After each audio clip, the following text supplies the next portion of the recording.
সুখের বিপরীতেই থাকে দুঃখ।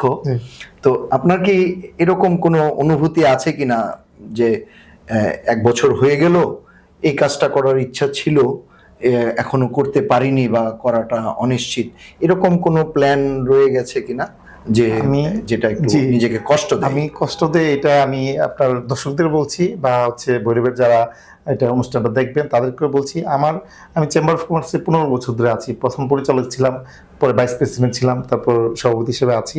আমার এই 15 বছর ধরে একটা দাবি ছিল, ব্যবসায়ীদের কাছে আমরা যখন ভোট চাইতে যাই তখন হচ্ছে ব্যবসায়ীরা খুব হতাশ থাকে বিভিন্ন সময়।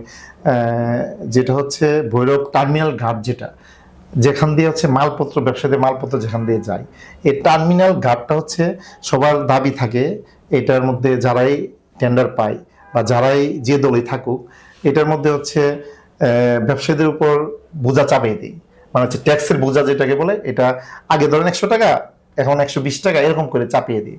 তো দেখা গেছে যে আমার এটা দাবি ছিল এবং আমাদের সবারই দাবি ছিল যে এটা টার্মিনাল ট্যাক্সটা আমরা ফ্রি করে দেওয়ার জন্য।